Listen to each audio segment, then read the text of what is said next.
Hello, and welcome to Fusion Writing, where building character meets creating structure. This is our Zettelkasten week, and that's where you get to add wonderful cards to your Zettelkasten. I hope yours is growing rapidly because we've got some fun new cards for you. Victoria? Okay, so in the teaser, I mentioned that we're going to go a little bit rogue and I'm going to have you start a new pool or collection. Now, the purpose of this is nicely in line with what my this month's newsletter is about.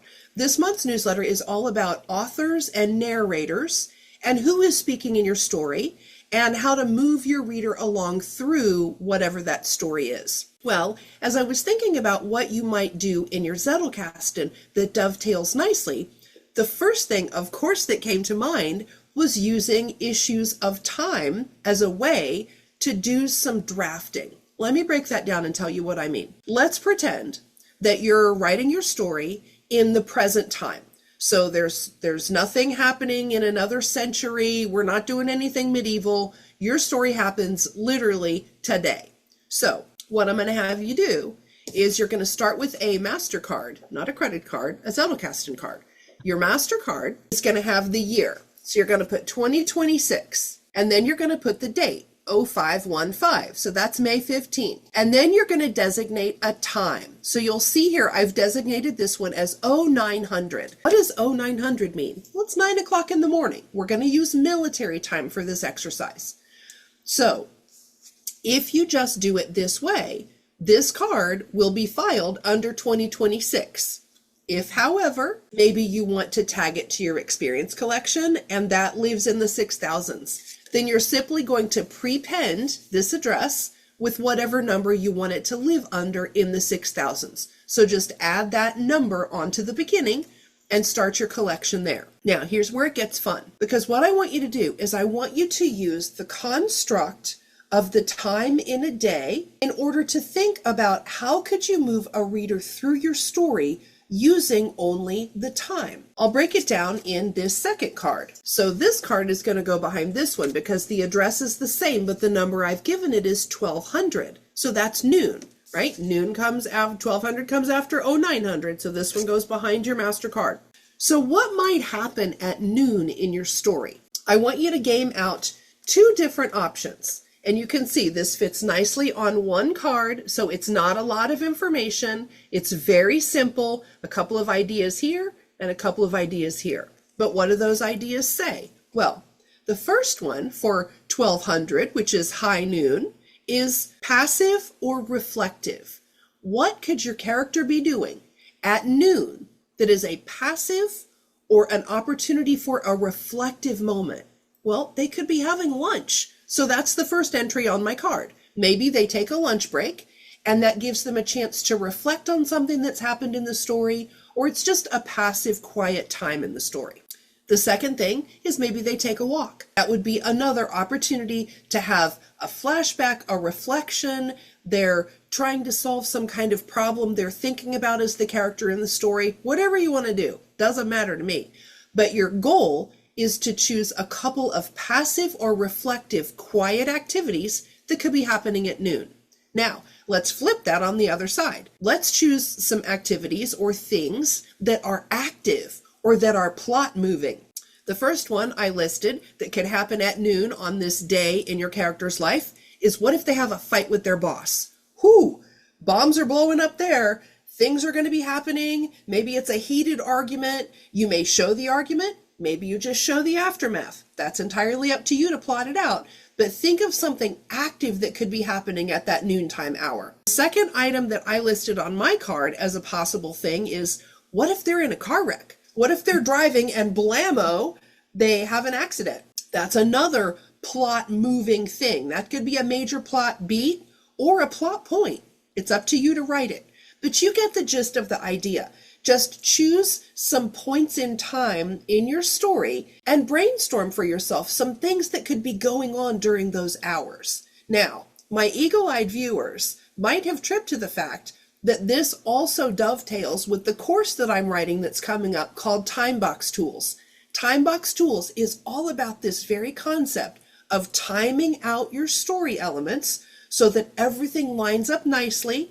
You maintain your continuity. You don't have any lost story threads. It's all those kinds of details that get packed into your time box. So this is just a little primer, if you will, to get you thinking about how does my story move through time and how can I create some passive things as well as some active things in case I need to dip into that pool in my Zettelkasten for some ideas to get my story moving along. So there you have it, guys. Those are your note card assignments for the week. Dive in, pick some times, and see what you can fill out that you might need for later. Kathleen? Okay, thank you so much. I love the idea that you could create one of your ideas with the date and time and then pre-pinned what the section that you want to put it in. Well, that doesn't work out so well with my practice. I tend to put my numbers on the left, the upper left corner. So for example, the first card I'm going to share with you is building a character profile, the whole concept. Well, if you've got 5,200 right up there, you're not going to put anything in front of it. Well, why did I put, do I like mine there? Because I can't guess how close do I have to get to the edge.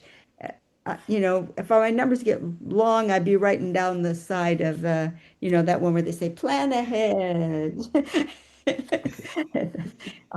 My numbers would be looking like that. So we now know a good reason why you might want to put them on the other side. So choose whichever side you like.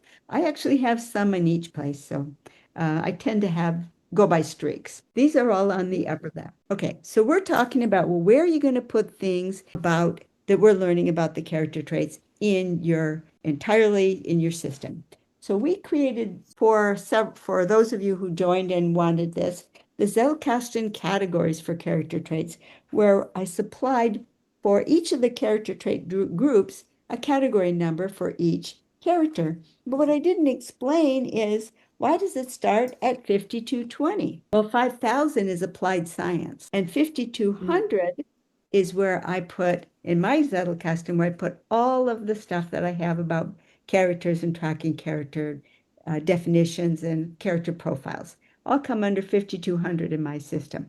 If you want them in a different place, then you instead of starting with 52, yours will start with wherever you want to put it. So 5,200 is a big one. Then my first section below that is one that I call 5,210. It's about the character profile, and it says, what on earth is a character profile?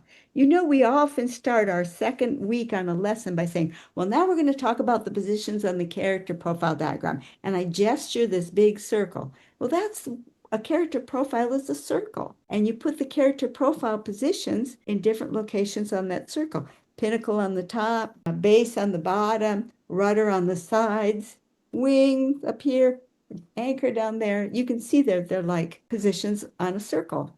And so in 5,210, I talk about, well, what does it mean in general for a character to have something in one of these character positions? So then underneath that, I've got all of the different character profile groups. We've got the balance group at 5,220, the insight group at 5,230, the resilience group at 5,240, and the empathy group at 5,250. So that's what this card says, 5,250, the empathy group. That's what we've been working on for the past several months. There's 13 character traits. It takes a little over a year to get through all of them. We're proceeding through them quite well. So 5,250 is the empathy group. Then you're going to see a strange one for patriotism. 5,250D. D? Did you read that right? D? That's not a number. Oh, yes, it is. In the hexadecimal number system, it is. Problem.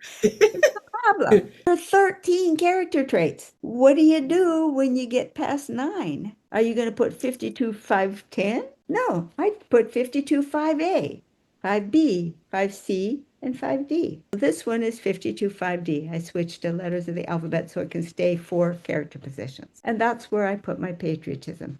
Your location may differ. It's your Zettelkasten. After all, you get to choose. Then, what do I put about the positions on the character profile diagram for my character profile of patriotism? /1 is pinnacle. What does patriotism look like in the pinnacle position? This is what we talked about last week. We went through each of the positions. We talked about pinnacle, We talked about wing when it's naggy. We talked about rudder when the character has to make a choice. We talked about anchor when it usually goes very well. And we talked about base when it's just really, really solid. There's places that you can put into your Zettelkasten what you're learning about the character traits. And you get to decide what you want to record. Now, what if you're writing one of these story ideas? You've got a story card, you've got an experience collection card, and your experience collection is about when your patriotism was in the wing for your character. You're not going to put all your experiences in here. You're going to put your experiences in your experience collection cards. So then what are you going to do? Well, what I like to do is then I put this number as a reference in the card. So I would put right in the lower corner what it refers to, patriotism in the wing. And then I'd have it up here in my experience collection and all the things I would normally put for an experience collection. But now it ties to that. And that tells me, go look for there for more background information on why this character is acting this way. So that gets different sections of your Zettelkasten tied together. What I'm hoping that this will do for you is let you get an idea of, well, how can I put what I'm learning about the character traits into my Zettelkasten? And the answer is very simple. You give them numbers. In the simplest way, you give them whatever numbers you want. If you like my numbers, just rewind and play it back again. And you're welcome to use mine or create your own. For you? Do you have anything to add? I don't think so. I love how it's entirely up to the individual. It doesn't matter what numbers go where or what numbers you choose. The important thing is that it makes sense to you, that you're always keywording and indexing so that you can find your way back to your ideas, and that you just try to be consistent. The coolest thing about the whole Zettelkasten universe is that it's very forgiving.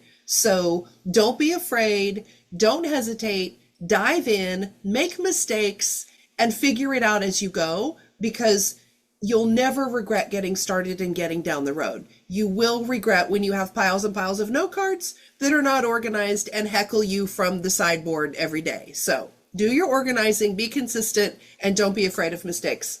That's all I can say. If people wanted to find us or learn more about the Zettelkasten or writing training, where might they go? Come on over to LiLLiPub.org. It's where we hang out when we're not in YouTube land.